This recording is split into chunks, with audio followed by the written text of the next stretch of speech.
since you were explaining something that had to do with Pan-Africanism, African idea, sort of having a unified country, $1, things like that. I remember I was arguing with a friend one time. He was telling me, but it's not even possible. It's not feasible. It's not practical. It cannot be done to have Africa as one country, have one currency, have one government, something like that. I don't know if it was only him that is thinking like that, or what do you think about that? Well, It is on the $1 discussion. Right. As I mentioned, I use the dollar as the example. It is possible to have one currency. Here's why I say this. The continent of Africa has broken up into countries intentionally. And some countries even have states in them, like Nigeria. But here's where I say that the denomination can be had. We are all of that continent. Just like, what's the word I want to use? Just like the continent of North America, there is a strategy with Canada, of course, the country of the United States, and then South Africa, listen to me, South America, that we bring, Mexico, that we bring into this, connecting the piece. And it's the continental divide. So we're talking about the land area, okay? Now, if you look at it, it is 3 different countries. It is intentionally 3 different countries because it was broken up that way geographically. But Africa intentionally was to be one continent. If you notice, one continent of all the people of Africa are the same. If you notice, North America is Canadian, US, and Mexican. If you notice that is where we are. So it's 3 different people in the continent. But Africa was unique in the way that the one continent was for the one people. This is where we have to develop the understanding of this. We're so busy seeing it as, because it's different countries, just like other countries have different denominations. Africa has it. No, Africa was designed and intended for one people. We're just living in different countries because the governments have, geographically scaled the country in certain parameters. Ghana is here, Nigeria is here, Ethiopia is here. But if you look at the land from an aerial view, there are no borders in this country. This continent. There were no borders intended in this continent. And that was specific because of its intention. And this is where I'm very specific on getting back to the intention of the continent, not looking at the role of the people. The continent itself was designed for one people, the African people.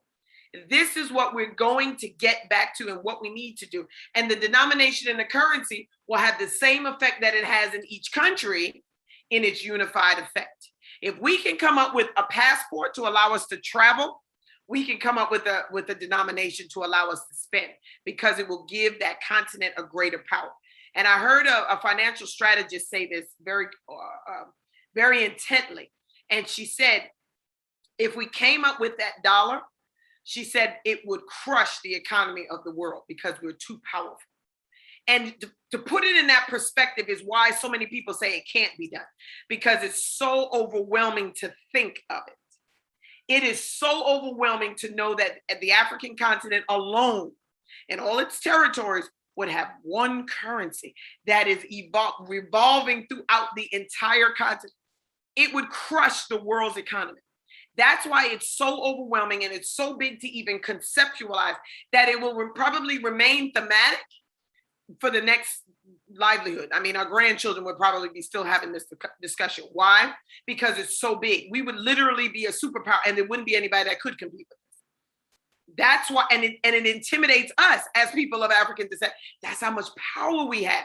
But if we can focus that and centralize that in an economy, nobody could touch us. Nobody. Everybody would want to be African overnight. Just they wouldn't be able to touch us. They couldn't, because the money would change. Just think of how much money changes hands within the continent right now in its own denomination.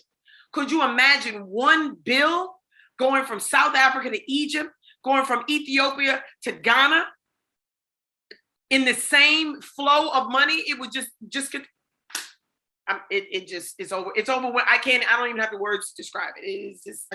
I can feel it. I can feel it, sister. That is it. That is the energy. That is the energy. That is the energy that all of us need to be able to power this Right. machine, this big machine that we have, Africa. That is our mother. That is our motherland. Yes. And that is nothing anybody can do about it. They can crush her, they can do whatever they like, but that is our home. We have a home. Yes.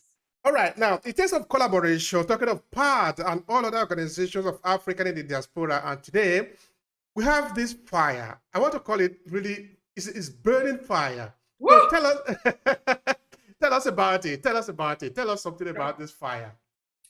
The Federation of International Gender and Human Rights is this burning blaze that we call fire. It is a geopolitical, gender lens competency that is a humanitarian effort for the eradication, hear my words, of the disparities and inequities of gender and human rights. It is a think tank. It's an intelligentsia. It is a powerhouse of solutions. I'll say that again.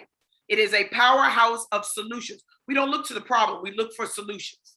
We don't even see the problem long enough to even say it before we're sitting down thinking about a solution. And this is intentional. So many people just want to get on talk shows and they want to talk about the problem. Oh, we have a race problem. Oh, we have a gender problem. Oh, we have a human rights problem. Oh, we have people that are displaced. And even now with this thing in Guinea, there's so many people that are seeking, we hear about the coup, but we don't hear about the people that are seeking safe grounds. Look at what happened in Haiti or what people call Haiti. They're still trying to seek refuge and trying to establish their country now. We don't hear that. We hear the political stance. We don't listen to all of the noise. We see people that have situations and problems, and we go straight to the solution. What should we do?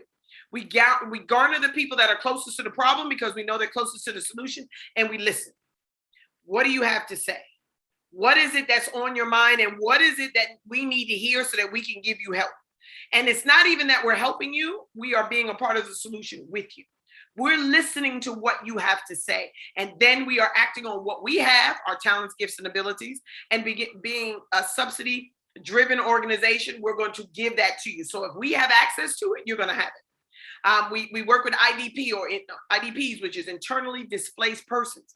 These are people that, if let's say in Ethiopia, which is where it started, we had people in one area that couldn't go back to their homeland because of war, strife, and famine. And they were displaced in another part of Ethiopia that wasn't their homeland. Now they're still in their land of birth, but they're in another area. They're in an area that's strange to them. That would be like someone going out of the very northern region of Nigeria and having to live in Lagos. And it's like, yeah, I know about it, but I've never lived there. So what do you do? How do you do it? How do you get a job? How do you do this? How do you do whatever we do in Lagos? And it speaks to learning what it is that we need to learn in the same land that we're in. Now there are externally displaced persons. These EDPs are taken out of their country and put into another land. Okay, so this is people that, let's say, for example, that were in the DRC, and that there are people that were displaced in South Africa. And they went to South Africa, and some of the people that are now still DRC residents that are now South African,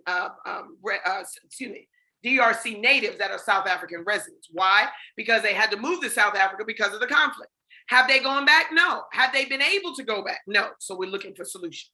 You have a right to go back to your land. We need to find those solutions. If we don't find the solutions, we're not doing what we're supposed to do. Now we're going to couple that energy in gender and human rights.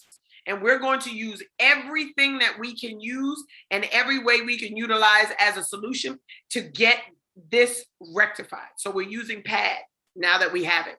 We were using the High Commission on Human Rights, which is where we started. We actually started before Her Excellency came in.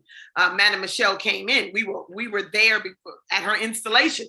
So we saw this feminine voice. We saw this woman come in here to know that we were going to have a voice for women and be able to lower the inequities. We knew she wasn't going to solve it, but her voice in what her plan was, and all of us working together, the bar has lowered greatly.